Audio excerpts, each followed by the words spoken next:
Okay, next up, we have House Bill 261, Equal Opportunities Initiatives. Representative Katie Hall will be running this.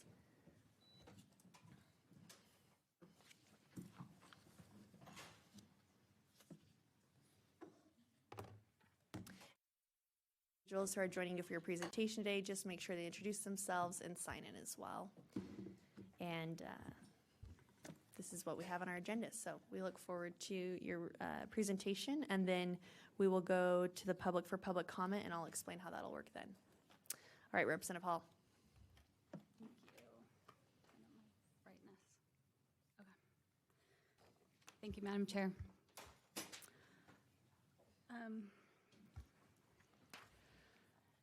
Now I just need to let my heart catch up with my stomach. Okay. Thank you all for coming today, and I want to thank all the people who've come to talk about this bill. The bill is titled Equal Opportunity Initiatives. House Bill 261 accomplishes three main goals. Focuses on removing barriers and ensuring fairness so all students can succeed. It guarantees higher education institutions remain a free marketplace of ideas and knowledge and protects free speech and open dialogue on campuses. Ensures common sense policies in state agencies and higher ed institutions by no longer requiring applicants to provide submissions or attend trainings that promote political ideologies. And third, it prevents discriminatory practices based on an individual's race, color, ethnicity, sex, sexual orientation, national origin, age, religion, or gender identity. So the genesis of this bill, I had part of it last year, and in the interim, I had several university professors reach out to me saying, please keep going with what you're doing. Please look into this a little bit more.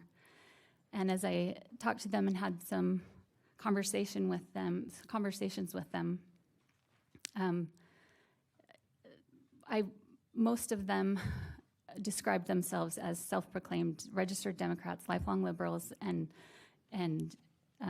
very concerned about diversity issues, but they reached out with serious concerns about the landscape on some of our higher education institutions. The professors have expressed worry about their students and their profession as they see a decline in student engagement and an environment where so many are afraid to speak up for fear of losing their jobs, getting censured, being harassed or doxxed, etc. These employees pointed to the ideological commitment statements as just part of the problem because there is little diversity of viewpoint within the faculty and virtually no willingness to hire anyone who won't think the same as the majority view. Talking specifically of the ideological statements, one professor in a letter to me said, quote, "I have been on hiring committees where these have been required. Based on my experience, a commitment to the ideals of diversity with such a statement is not sufficient for most hiring committees. Rather, faculty on these committees are effectively looking to see if prospective candidates are engaging in diversity activism that would be approved by one side of the political aisle." Now, in the meantime, I know we've all seen in the news, the University of Utah has already said that they're not asking for ideological statements anymore on their applications or admissions. And so HB 261 just reinforces that code across the state. To be clear, I want to reiterate that these individuals want diversity on their campuses, but they feel like the universities are lacking diverse viewpoints as well and are not teaching students how to critically think or model constructive disagreement. We've seen some of this evidenced by recent demonstrations on our university campuses, as well as a panel discussion at one university where students turned their backs on certain panelists every time they started to speak. I appreciate the ability of these professors who reached out to me to recognize that students learn and develop their own beliefs by experiencing a diversity of opinions, even if they don't align with the professor's opinions. One professor in another letter said, "I've observed a dramatic shift in discourse surrounding education over the past 6 to 7 years. Specifically, there is a tension amongst faculty and administrators regarding the mission and role of the university. There are those who perceive it to be the production of knowledge, and there are those who have shifted to seeing the role as that of social justice. The two approaches are not compatible, as the former demands curiosity, uncertainty, and evidence-based exploration. In contrast, the latter emphasizes certainty, righteousness, and a commitment to a particular orthodoxy of thought. And another said, my students have become less adept and willing to engage in critical argument or debate. Students seem afraid to not say anything that's not in step with the larger ideological monoculture. Institutions of higher ed play an important role in preparing our students to join dynamic workforce, build strong communities, and engage effectively with our civic institutions. Our colleges and universities must focus on their core missions of embracing academic excellence, fostering innovation, and cultivating a free marketplace of ideas. This bill is focused on removing barriers for all students who overcome diversity through hard work, initiative, and talent. A narrow focus on diversity metrics unavoidably forces leaders to come up with arbitrary targets that are hard to justify. We must get back to the principles that foster viewpoint diversity, academic freedom, freedom of expression, and political neutrality. That's what 261 does. We all support diversity and inclusion, but DEI has come to mean differential treatment in some cases, and we want everyone to get the support they need, no matter what. I think I've given you all out the OLAG summary of the bill, and I'll just go over it briefly. So prohibits participating in prohibited discriminatory practices, establishing or maintaining an office that engages in prohibited discriminatory practices. We already talked about how it prohibits the submissions. It prohibits requiring an employee or prospective employee to attend a mandatory prohibited training as a condition of employment. The bill defines personal identity characteristics as an individual's race, color, ethnicity, sex, sexual orientation, national origin, religion, or gender identity. And this legislation also provides for different reporting mechanisms, including a campus climate survey to ensure compliance with the standards enacted by the legislation. A couple of the additional pieces, it provides exceptions for institutions of higher education and governmental and LEAs, the state board and governmental employees, to maintain authority to establish policies that are necessary to comply with state and federal law, including laws prohibiting discrimination or harassment. It requires an institution of higher education to annually train the institution's faculty and staff on academic freedom and freedom of speech. It directs the Board of Higher Education to contract with a third party to conduct this campus climate survey so that it's uniform across the state at all of our higher ed institutions. It allows for the legislature to withhold future state appropriations to an institution of higher education if they fail to cure a violation, and the standards are online, 297. And it defines governmental employer as any department, division, agency. I'll let you read through that. And I'll go over questions that you may have in a minute. But I want to clarify a few things that this bill doesn't do that I've heard from people that are worried about it. It does not close cultural centers. It does not defund programs or scholarships.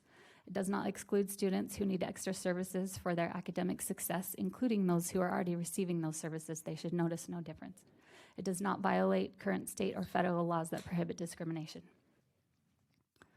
The bill states that we need to look at each person individually, not just their outward characteristics, including all of their circumstances as well. I'm a nurse. I did my nursing school and clinicals in inner city Milwaukee. Sorry, I need to get it together. Okay. I saw a lot of poverty of all races and cultures during my public health rotations. I learned critical thinking skills and learned to see the whole person as an individual and not judge someone based on the color of their skin or their outward appearance. Critical thinking and the ability to talk about all aspects of health has helped me to be able to treat all of my patients equally and give them each the attention they deserve regardless of their personal identity characteristics. There are things that affect a person's health that have to do with intergenerational poverty. I readily saw that, and we can and should do more to address that. There's a lot of work still to do in our communities, and we need to be able to discuss the problems and possible solutions openly and debate about what best can help. I'm committed to continue to work with the people in my low-income and minority communities who have reached out to me to help me find them avenues, to help to help find avenues to help their children to help their children access opportunities and try to get buy-in from parents and families for them as well. I've worked on this bill with so many people, and I just want, before I kind of sum up, I just want to let James Evans, who's helped with some of this, he's going to just speak quickly to the bill, and then I'll sum up. Awesome. All right, sir. Thank you, Madam Chair. My name is James Evans, and I just want to thank Representative Hall for sponsoring this bill. I know this is not an easy discussion, but nothing worth having is ever easy. One of the main concerns that I've heard about this bill is that if you eliminate what is understood as DEI, then what safety net is there for underserved communities? Well, first, the mission of DEI can continue under this bill with some modifications as defined in the bill that Representative Hall spoke to. Secondly, this bill does not prohibit the effort of supporting diversity. And finally, in this bill, and this is something near and dear to me, finally, conservatives are stepping to the table and putting our solutions on the table and how we can ensure equality for opportunity for all without imposing discrimination on anyone. And this approach is one that we call procedural fairness, and it simply means honest, open, and impartial rules are used that are defensible, that you can defend, that everyone can monitor and measure. 40 states have introduced legislation regarding this subject, and so far, 14 states have passed some version. So that should tell you that this is not just a specific Utah issue, that this is a nationwide concern. And I appreciate the approach that Representative Hall is taking.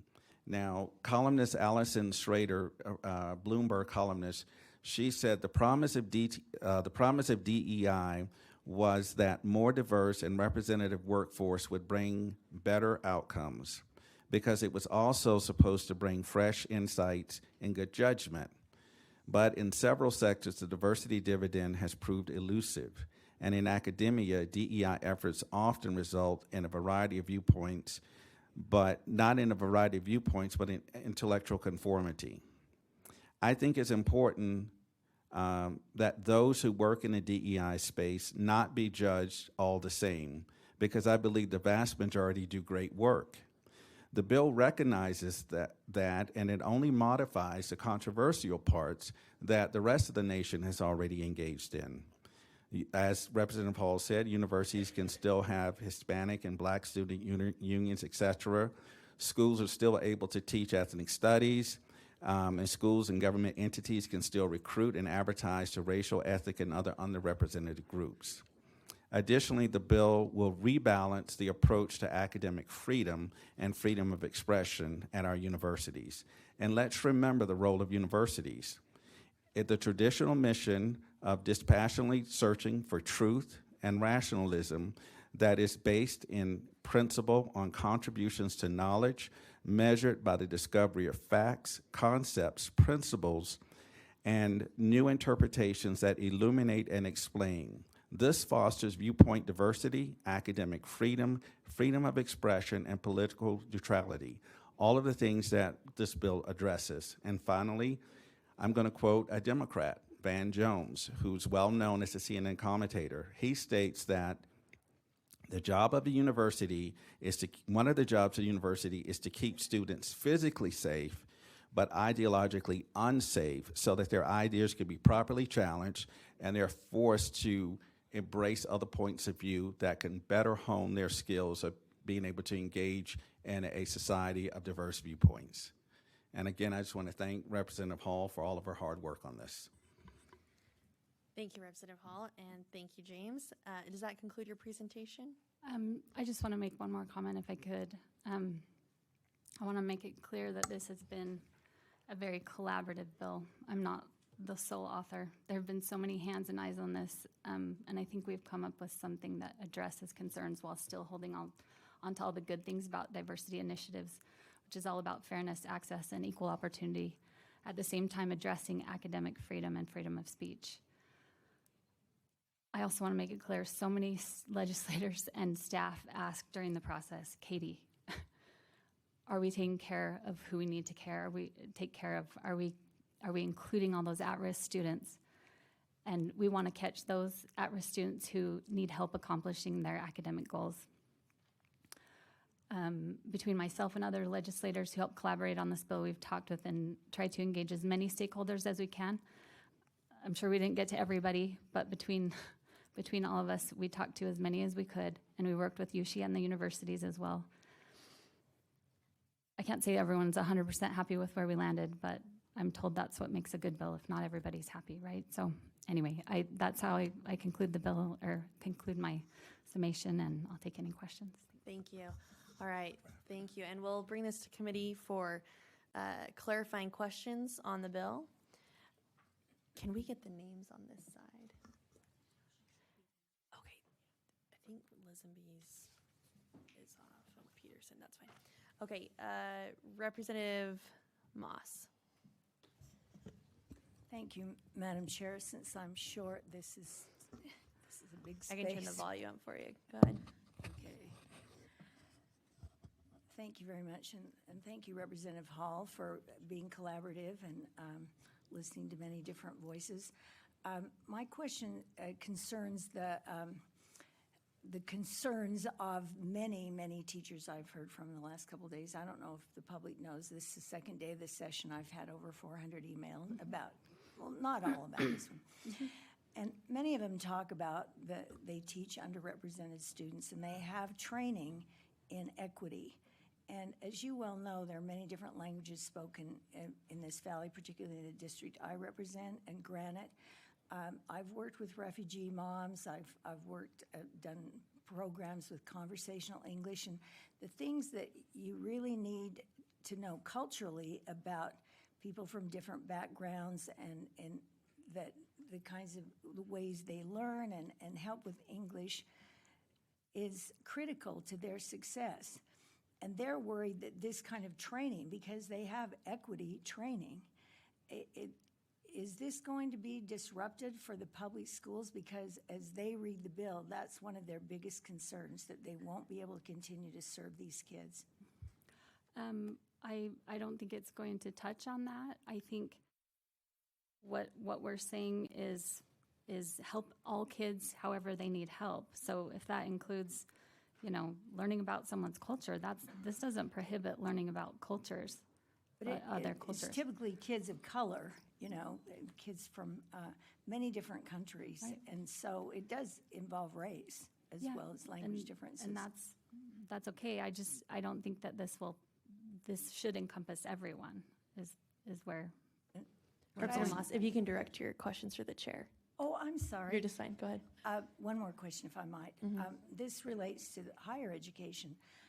Last spring, when this bill was presented near the end of the session in higher ed, I recall the president of the University of Utah saying his concern was that in certain areas, he used psychology for an example, 2,000 students getting degrees in psychology, and many of them apply for jobs with the federal government, like the Veterans Administration.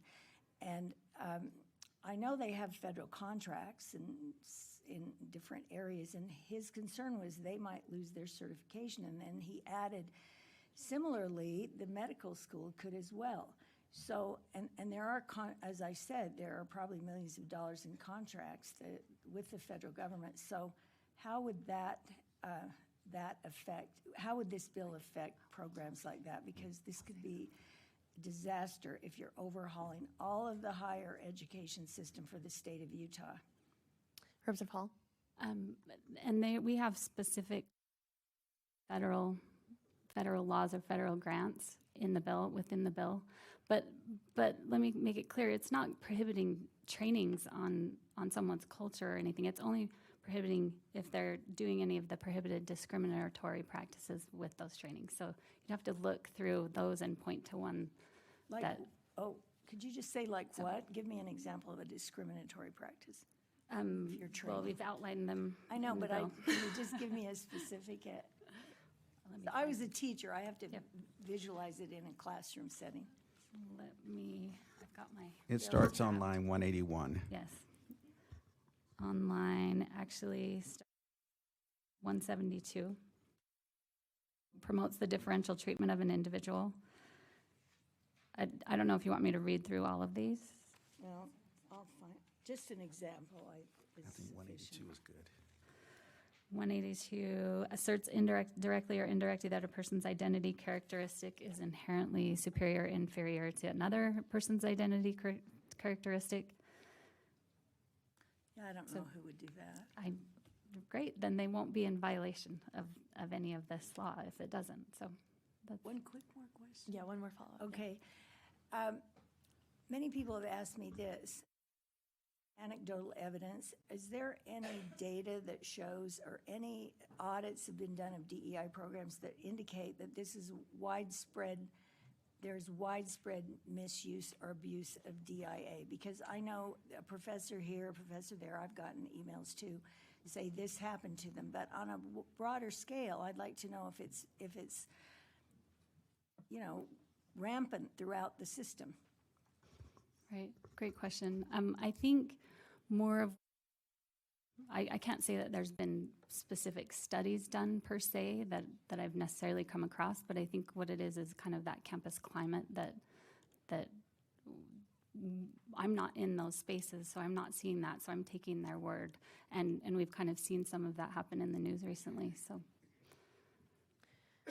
Thank you. Thank you. All right. And I'm just going to share this room, being respectful, we do have an overflow room. And just as a reminder, that if you disagree with something someone's saying, you don't need to shout or say that out loud. So we will go to public comment, and I'll go over that, but we will go to public comment. But we ask that in this room and in the overflow room that decorum is maintained. All right. Back to the committee for additional clarifying questions. Representative Lisenby. Thank you, Madam Chair.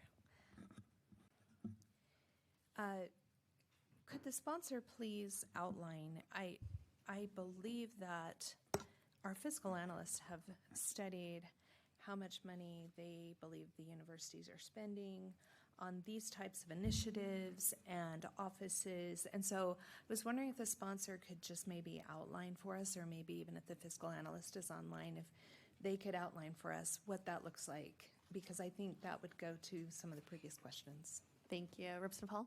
Yes, we have our fiscal research on that, and I think she has the graphics that she can put up. Yeah.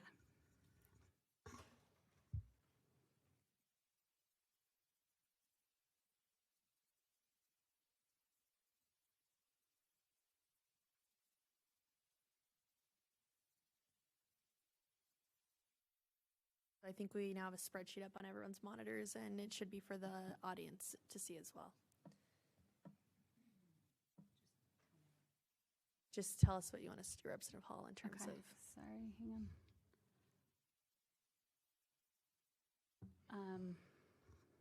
So on each tab, they've tabulated. You can go to each school, and so at the U of U, you can see just how many employees and how much money is spent on each. So if we're within looking each at office. this clearly, is it 1.5 million? Is that the U? That's for, let's see, where are you at? 1 point, oh yeah, on the side. Yay. Yep, so it's, sorry, I can't scroll on this, but that's just for the Office of the Dean of Students. So they broke it down in different offices of kind of how much money and how many employees are in each office. So if you go down farther, the admissions office has 101 employees, and there's 5,700,000 approximately spent. And then the Title IX office, 6.5 employees, 882,000. Diversity, equity, inclusion offices, there is 52 employees, costing $5 million. And then, so each school is kind of broken down. If people, it will be a part of the public.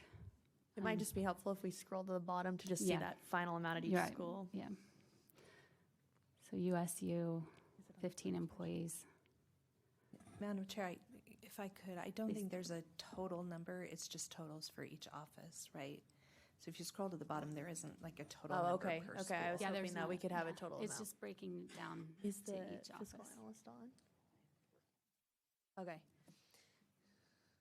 But Madam Chair, if I could follow up. Yeah, I thank you. think that's helpful information, and I'm sure the fiscal analyst would be willing to share that with individuals who are curious to dive into that deeper. I think that when we look broadly at this bill, to me, this is very well crafted, very balanced in its approach. I do have a sub that I encourage, it's online, I encourage everybody to read as, when we move past public comment, I'd like to move that. But if you haven't had an opportunity to read the sub, it clarifies some things. And I appreciate the sponsor bringing this bill to us. Thank you. To the committee for additional clarifying questions, Representative Romero.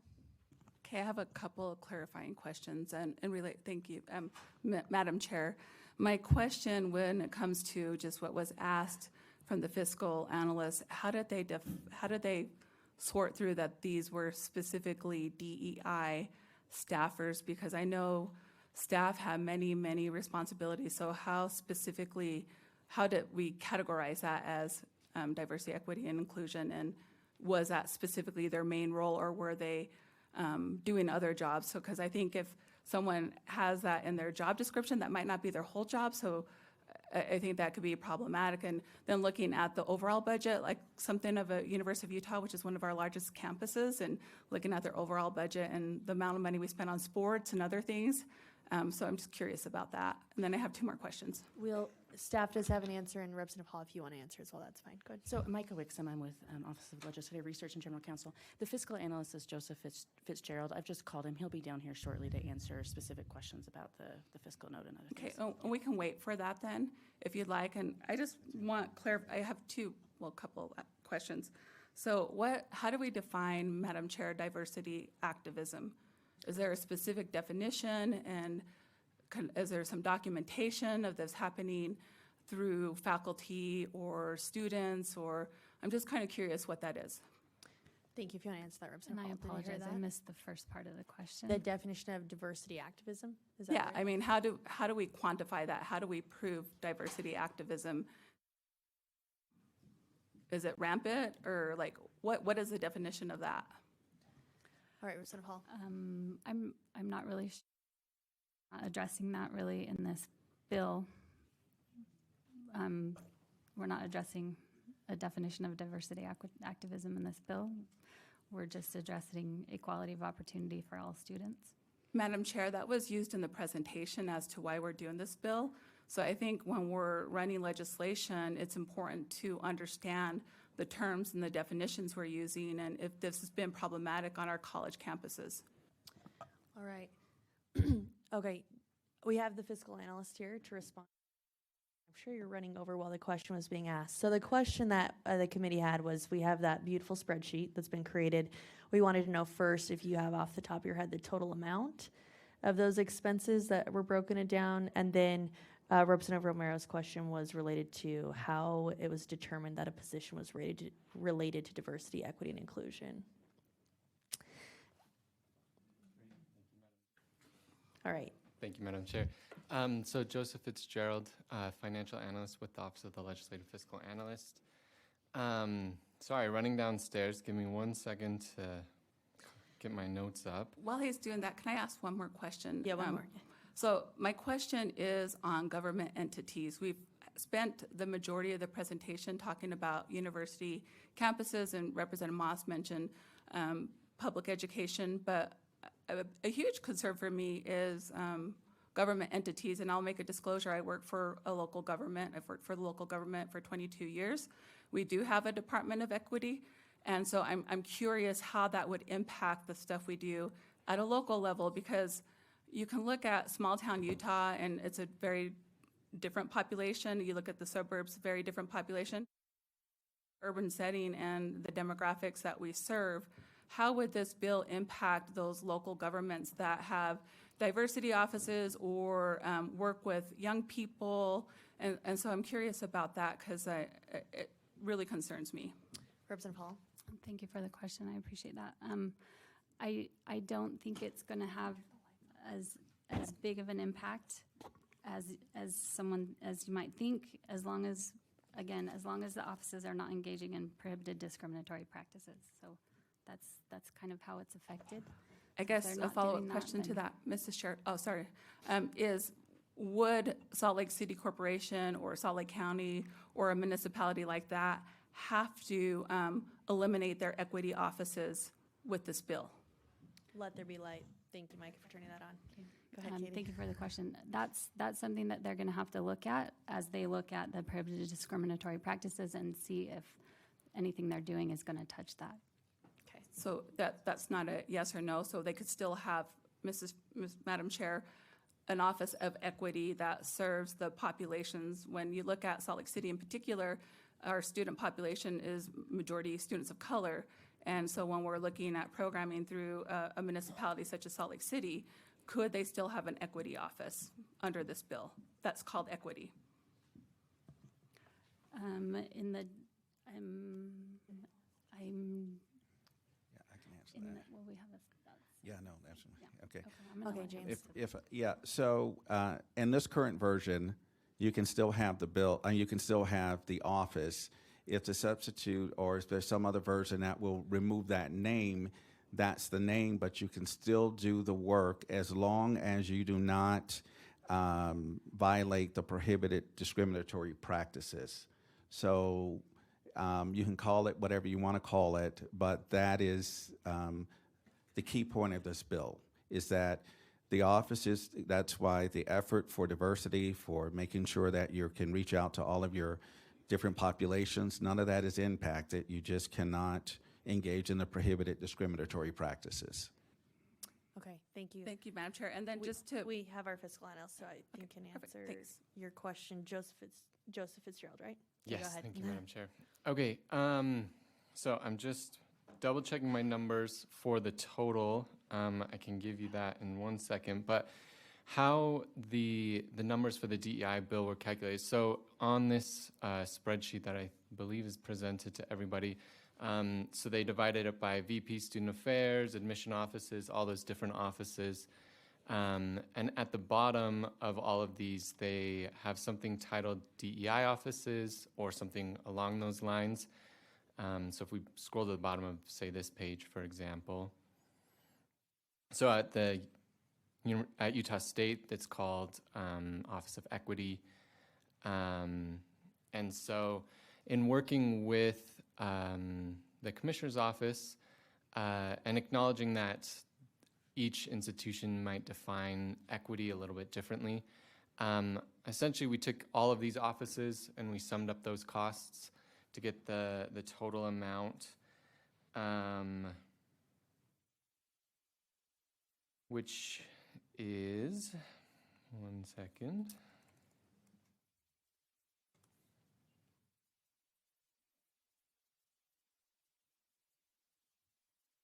I start pushing the wrong buttons. This is the quietest I've heard this room on spreadsheet math, so. Slow everybody down. You're Thank doing you for your great. patience.